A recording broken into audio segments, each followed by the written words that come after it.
The views and opinions expressed on this program are those of the guests appearing on the program and do not necessarily reflect the views and opinions of 8 News Now or Nexstar Media Group. I do believe that it is time for Nevada to actually kick off the nominating process. Tonight on Politics Now, big news for Nevada, the boost to our chances of being the first state to nominate a president in 2024. Plus, morale has been super low. Violence at schools, the competing plans from the administration and teachers at CCSD on what to do about it.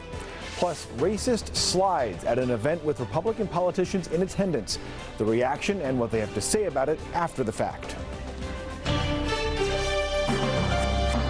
From 8 News Now, this is Politics Now. Thank you for joining us on Politics Now. I'm John Langler. A huge step this week towards Nevada becoming the first state to nominate a president in 2024. The Democratic National Committee says Iowa and New Hampshire are not guaranteed to be the first states in the process. And that opens the door for Nevada. New rules seem to favor our state as well. We spoke with Artie Blanco about it. She's on the DNC committee that's making these decisions. What is your pitch? What is the Nevada DNC's pitch to the rest of the DNC of why Nevada should be first? Well, I think Nevada's diverse population and geography represents the rest of the country. Our growing state is still small and accessible enough to provide an early test for all candidates to the White House by allowing them to talk directly to voters. And Nevada's issues are what's really shaping this country's future. And big issues from climate change to public lands, to tourism, and to growth. We won't be told about the summer until we find out what kind of presentation, what kind of pitch is being put together now, and what are the next steps down the line? Sure. And you know, the next steps are for states to submit a letter of intent. There's a coalition of us from Democratic Party leaders to our elected leadership in the state, and other leaders within the state, that we are working together as a coalition to make this happen. And here's the thing about the presentation for Nevada. This isn't our first rodeo. We actually did a similar case in 2006 or 2005 and 2006 when Nevada was first brought into the pre-window. When leaders of the Democratic Party realized that we needed to have more diverse voices in selecting who the future president would actually be in their nominating process. And so Nevada's done this. We've been there. We had from labor leaders to diverse community leaders, as well as our elected officials, really making that pitch to why Nevada. We've got the experience to do this. We're battleground, we're battle tested. We test presidential candidates on developing a winning coalition to see if they can win in a general election, which Nevada is a battleground state and will continue to be. Is the sort of lingering split within the Democratic Party in Nevada maybe a deterrent if you're on a national level when you see what's happening within the Democrats in Nevada? Might that be a reason to not go with Nevada first, just because of this sort of rift that's kind of lingering around? We're all together on this. We are all in on this, from our Democratic Party to our Democratic leadership to everyday Democrats in Nevada, Nevada Democrats. We're together and we're all in. This is a fight we're doing together that we're going to go for. A senior Republican National Committee official confirmed to Politics Now Iowa and New Hampshire will go first on the Republican side of the aisle. That means Nevada will be third or fourth. Here in Las Vegas, a 16-year-old high school student charged with beating up and sexually assaulting a teacher set off a firestorm of reaction this week. Jonathan Martinez Garcia is being charged as an adult. He's a junior at El Dorado High School. A Metro Police report obtained by the 8 News Now I-team claims Martinez Garcia strangled the teacher with a computer cord and cut her with scissors. Before his next court hearing, Martinez Garcia will be evaluated by at least 2 doctors to decide his competency. Now, that case was the latest in a string of violent incidents at local schools. Superintendent Dr. Jesus Jara and teachers separately pitched plans to deal with it this week. Dr. Jara's proposal gives teachers a panic button with Bluetooth connectivity in the classroom. It asks police agencies to increase their presence at schools and upgrade security cameras. Our Victoria Saha asked why the superintendent waited so long. Why did it take for a teacher to be brutally attacked to take such swift action such as a panic button and increase in police presence for the rest of the year? I'm going to do what I need to do to protect our educators and our students, and I'm taking the actions now. Dr. Jara also says every school will have an assembly coming up to tell students that violent acts on teachers and staff will lead to immediate expulsion proceedings. So in response this week, parents, the teachers union and trustees Danielle Ford and Linda Cavazos held their own protest at headquarters, making separate demands.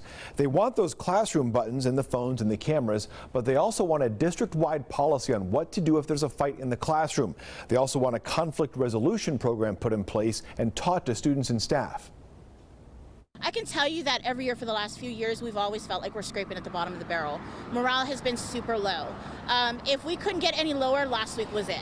I'm really upset by some of the actions that are not being taken and some of the approaches that are being taken with CCSD that I don't know are going to really make a dent in the major problems that we have. The teachers say these are short-term solutions from administrators. They fear a mass exodus of teachers and staff if long-term changes are not made.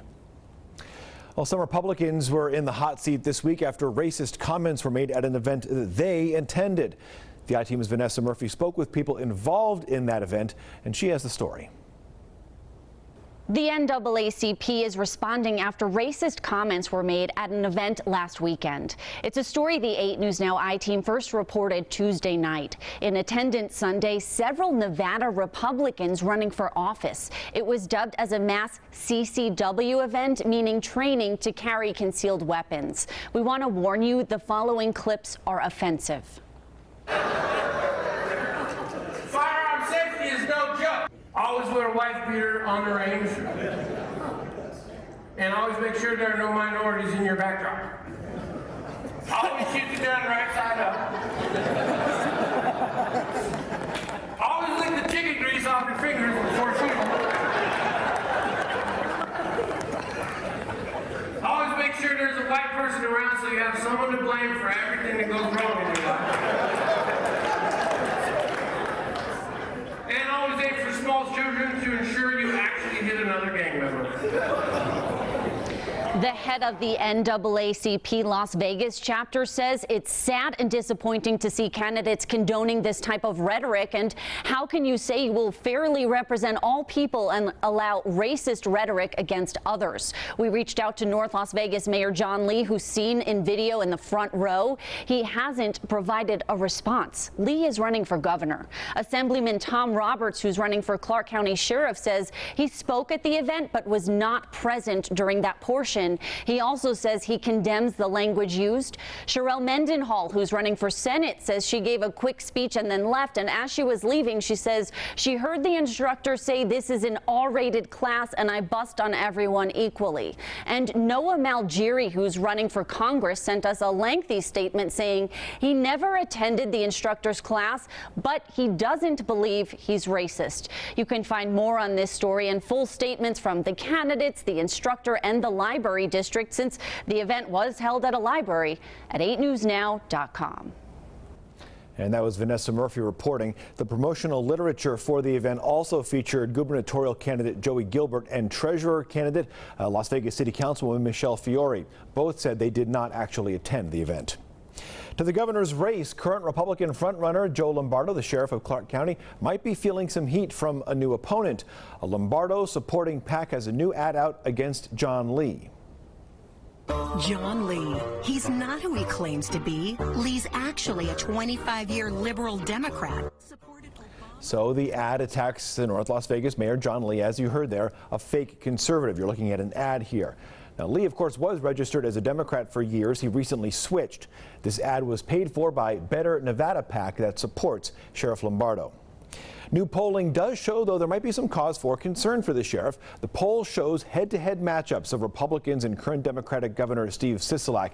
Now, this was done by the Reno Gazette-Journal and Suffolk University. The polls show both Lombardo and Lee ahead of Sisolak in head-to-head matchups. He was tied with Dean Heller, beating Joey Gilbert. Governor Sisolak was at or below 40% in all of the matchups.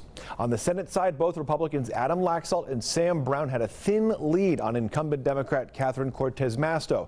All the races are within the margin of error in this poll. While Laxalt is ahead in that poll you just saw, Senator Cortez Masto is way ahead in fundraising. In the first quarter of this year, she has raised $4.4 million. Laxalt raised only $1.6 million. Sam Brown has not released his numbers just yet. All right, moving North Las Vegas forward. We've got to diversify our economy. Next on Politics Now, we speak with one of the candidates for mayor, Pat Spearman, about neglected neighborhoods and what the city's economy really needs. Plus, building more affordable housing, the governor's plan to give people a place to live that they can pay for, on Politics Now.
Seriously, before you buy anything, ever.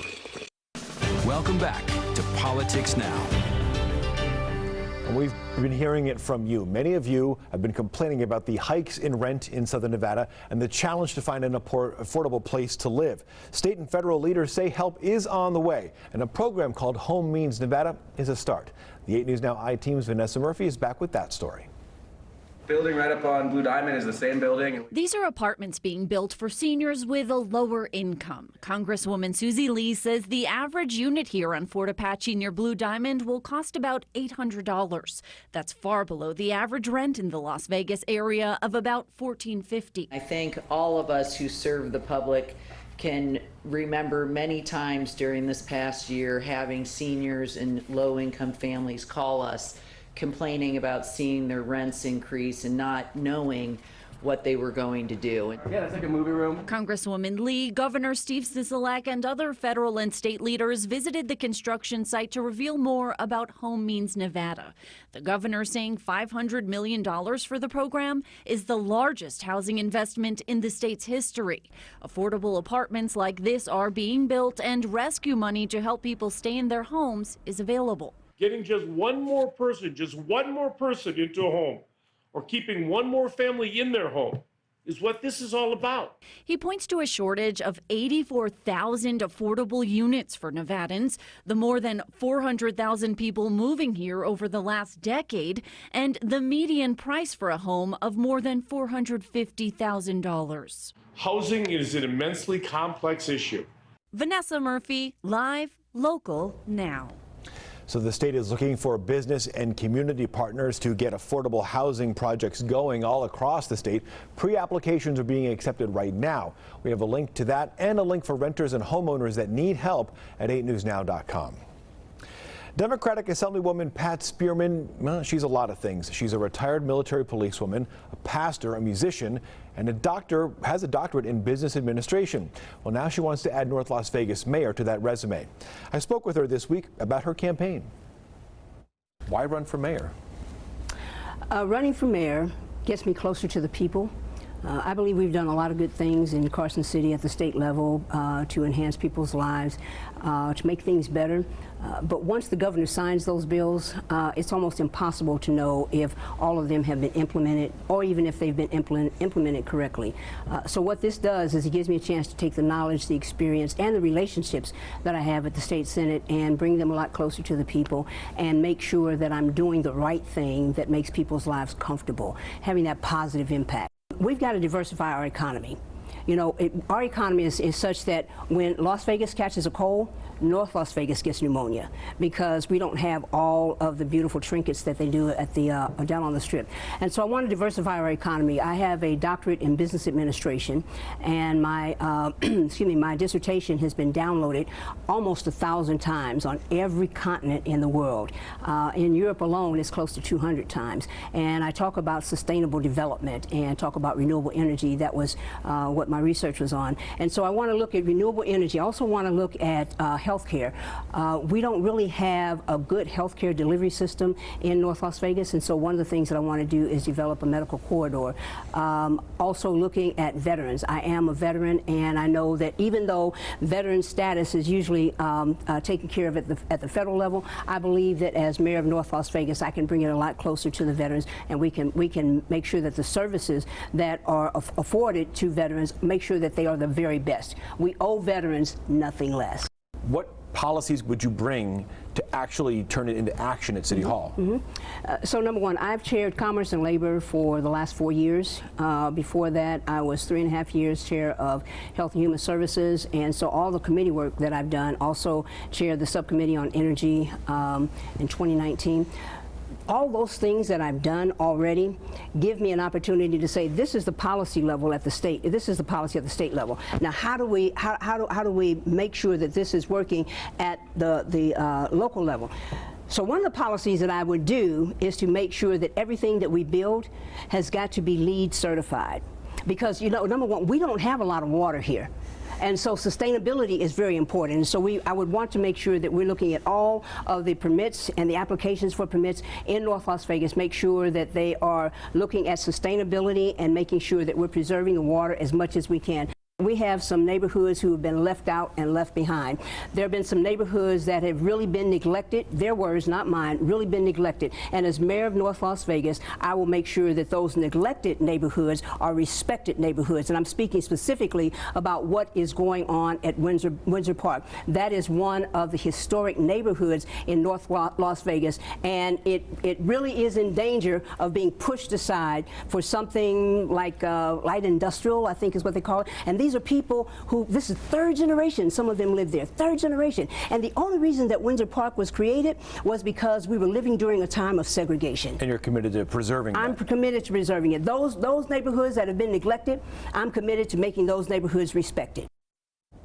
Just to correct myself, she is in the state Senate, not the Assembly up in Carson City. You can watch our full interview with Pat Spearman on 8newsnow.com. You can also watch our interviews with the other candidates for North Las Vegas, Mayor Robert Taylor and Pamela Goins-Brown. We are working our way through the candidates up there. Next on Politics Now, new rules on ghost guns, where Nevada stands on its ghost gun ban, and the new rules from the Biden administration that it plans to put in place. And our water situation's getting worse, why Lake Mead may go even lower than expected this year.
Thank you so much. Now, you're watching Politics Now. President Joe Biden says he will institute new rules cracking down on ghost guns. Those are guns made at home from kits or component parts.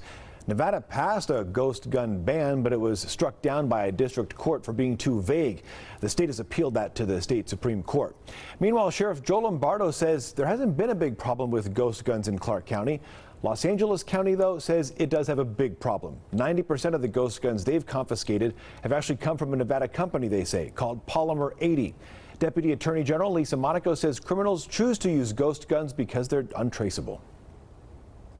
But make no mistake, they are real. They can shoot to kill, and they do. Joining us to talk about the ghost gun legislation, Alex Limon from our Washington, D.C. bureau. Alex, let's talk about the details of President Biden's announcement regarding trying to regulate these ghost guns. Hey there. Well, it was really interesting to watch this announcement. You know, President Biden in the Rose Garden with ghost guns. It's not something that you see every day, and it was really playing into the messaging that President Biden and the Biden administration are trying to convey, and really his overall message in that announcement was that ghost guns are real guns. They're equally as dangerous and equally as deadly as a gun that you would purchase, you know, already put together. President Biden announced this final rule on ghost guns. It does a few different things, but most importantly, what it does is that it prohibits businesses from manufacturing ghost gun kits without serial numbers that will belong to those guns. And it also prohibits gun dealers from selling the ghost gun kits without doing proper background checks like they would have to do if they were selling an already assembled gun to any purchaser. So that's the president's proposal about dealing with ghost guns. What's the reaction on Capitol Hill from Republicans?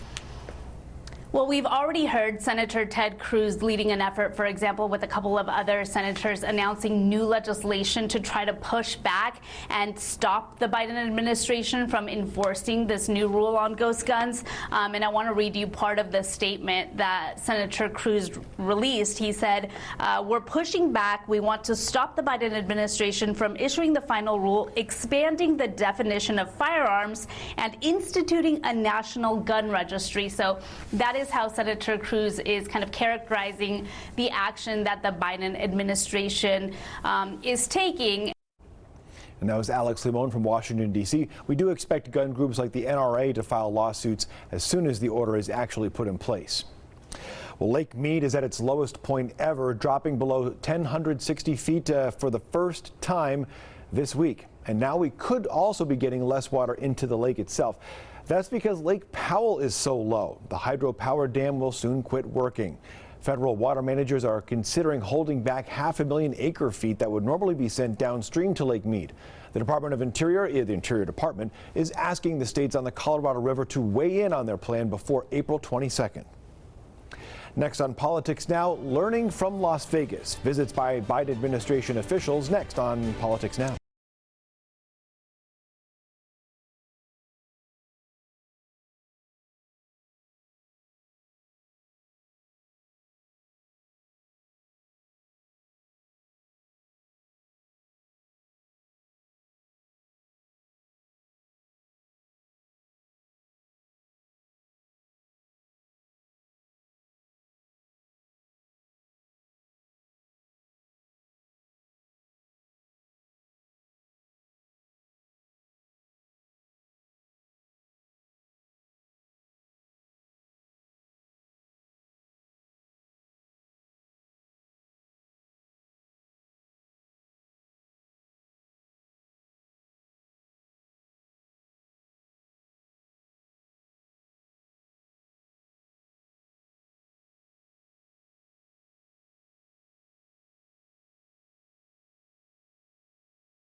This week in What to Watch, more visits from Biden administration officials. Energy Secretary Jennifer Granholm was here on Friday. You can watch our interview with her right now on 8newsnow.com. Next week, Health and Human Services Secretary Javier Becerra will be in town as well. He'll be keynoting the Governor's Health Provider Summit Tuesday at the Las Vegas Convention Center. The focus is on providing health equity and care to Nevadans. We'll also keep an eye on things at Clark County School District as students get back from spring break coming up next week, as well as the ongoing issues with security and so forth go on there. That'll do it for us here on Politics Now. We have the latest on political news over at 8newsnow.com. Interviews and everything you could possibly want political right there. We'll be back with you next week. Take care.